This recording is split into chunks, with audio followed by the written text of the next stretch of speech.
Hi, everyone. Welcome back. My name is Nico and I use he, him pronouns. For a visual description, I'm a white man with parted blonde hair, brown and blue spectacles, a pink dress shirt underneath a houndstooth vest. I'm seated indoors against a purple wall and some bookcases. And like about 25% of the US population and roughly 20% globally, I'm disabled. Non-disabled people might look at our lives and experiences as pitiful, maybe sad, maybe tragic, but I don't know. I've been disabled a long time now, and I think there's also room for disabled joy. In fact, if I could only ever feel one emotion in my life, regardless of what that emotion might be, I'd honestly get pretty bored pretty quickly. But the disability community has as many members as it has opinions, which is why I've asked my friend Laura here with me today to talk about disabled joy. Hi, Laura. How are you doing? I'm good. Thank you for having me. I really appreciate the opportunity. Of course. Laura, can you share a joyful memory with me? It could have to do with, our disabled community or your own diagnoses, or it could be totally independent.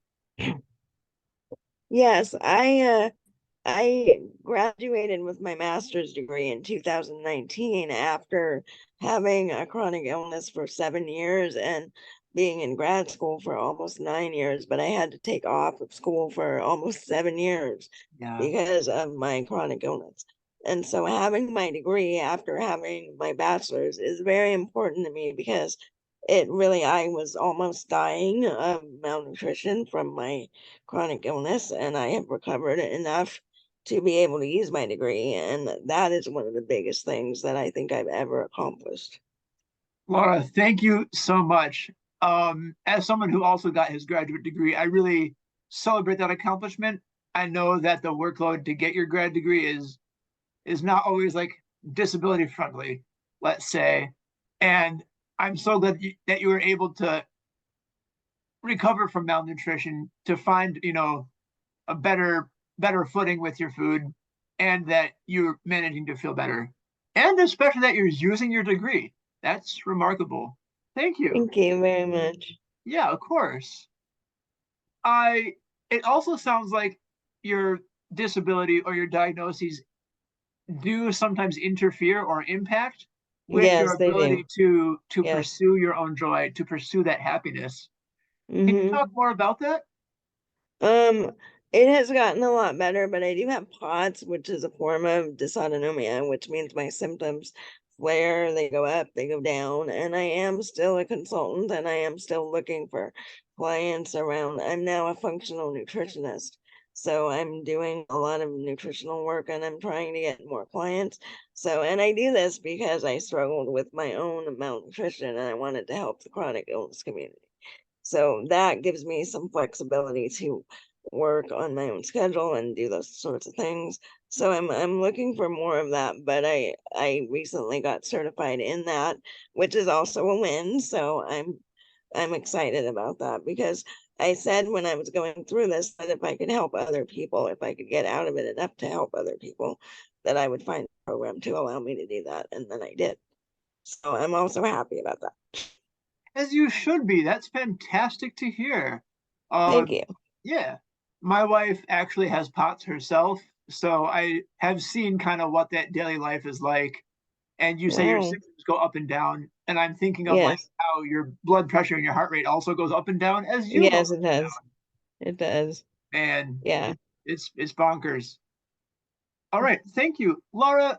It sounds like you've had a lot of disabled experience and you've been living the disabled life for a long time. Yes. I wanna kind of plunge this wisdom, and I want you to do something difficult, which is find one thing that you want other people to know about disabled life and disabled quality of life. I want us to celebrate as a community, and I want people outside of our community to know that our lives are incredibly valuable, even if they don't look like everyone else's life. because I think it is really easy to look at us and kind of group us together and decide who we are based on symptoms we may have or things that we deal with on a regular basis. But it is us that actually forms the disability community, and it is us that gets to decide what that looks like. But we need the support of other people to come along and realize that what we are trying to build and who we are is actually what the disability community is all about and what disability is all about, because it takes all of us, including people without disabilities. Thank you, Laura. I think that's really important. I get the sense that non-disabled people can have a very limited view into what the disability community actually looks like and sounds Yes, like, right? As yes, you and I well know, there, we're not a monolith. There is no one distinct feel or culture or what have you. But we don't always get to see that in, pop culture representations or representations of our community in general. Thank you for your yes. answer. Thank you. I appreciate it. I'm really glad to be here. I'm really glad that you're doing this, and I'm super happy to be representing a part of the disability community.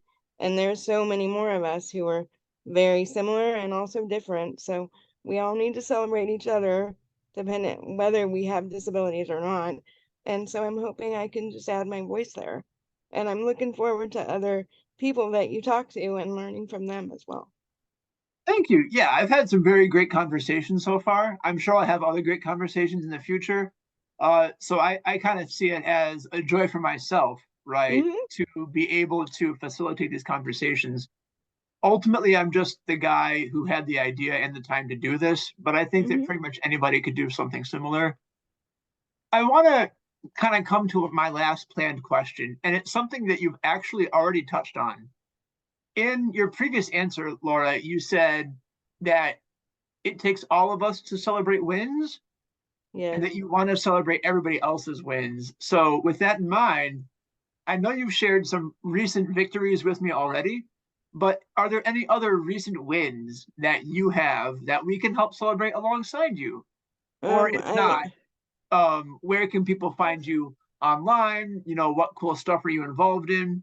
This is your chance to be your own cheerleader, to step up on your own soapbox, really promote yourself. So, Laura, let's hear it. Okay, I run the Disability Intersection, which is a small consulting business, which right now consists of me. I'm hoping to build it over time, but it does a lot of consulting and speaking and things like that. So I am looking for more people, including more clients for my functional nutrition. So people should check it out at disabilityintersection.org to see what I offer and can contact me if they want more information or to work with me. There's various things that I offer there. Fantastic, Laura. Thank you. That website again is disabilityintersection.org. Oh, Yes. fantastic. Laura, thank you so much for your time. I can't wait to hear about your future successes, and I'm rooting for you. Thank you very much. Of Have a course. great day, Nico. Nice to be here. Thank you. It was great to talk with you. Audience, tune in next time. I'm rooting for you as well.